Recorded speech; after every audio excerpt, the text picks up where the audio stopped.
Hi, hello from GB. This is Hardaway. Today we're going to be talking about a very specific portion of our collection. Real sneakerheads and all fans will know what I'm talking about. If you look at the shoes next to me or behind me, this is the Nike Air Foamposite and also the Nike Air Flightposite.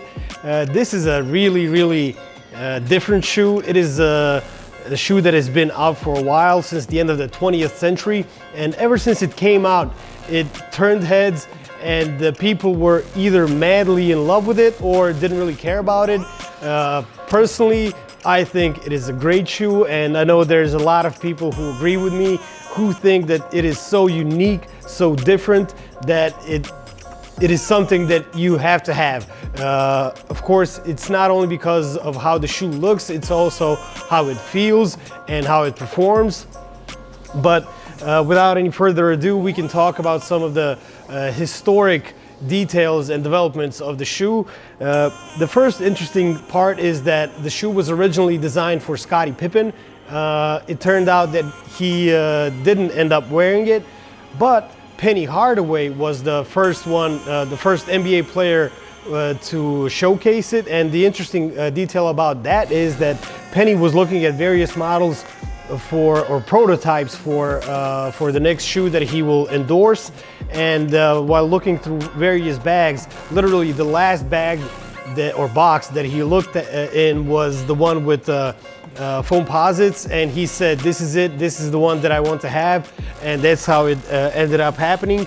And we can see on this retro release, this is not the original colorway. The original one was different with solid blue color, but here we can see the Penny Hardaway logo. It is a 1C or 1 cent, which of course is a penny.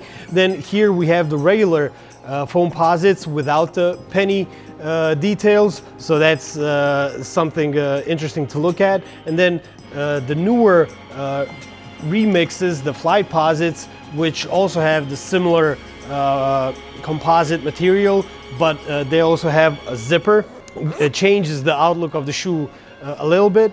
Another famous athlete who also helped promote the shoe and build its story was none other than Tim Duncan, which is really interesting because for those of you who know what kind of a player Tim Duncan was, he was really low profile, laid back, but of course his game was amazing.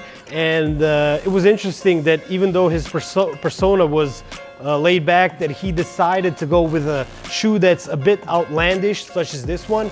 So that helped build the legacy of the Foamposites. Another interesting detail from the beginning of the shoe was that it was originally designed according to the look of a beetle, a bug, and it can definitely be seen in when you look at the entire shoe.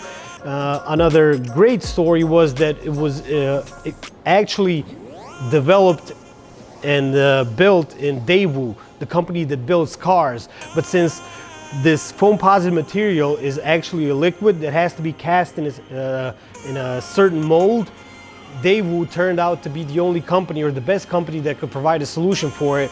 So again, another great detail about a shoe. Obviously it has a rich history full of interesting details and players. So my recommendation is to check one of these 4 colorways that we have online. Go to our web shop, or even better, visit our stores, try them on, and I'm certain that you will really enjoy them. Thanks.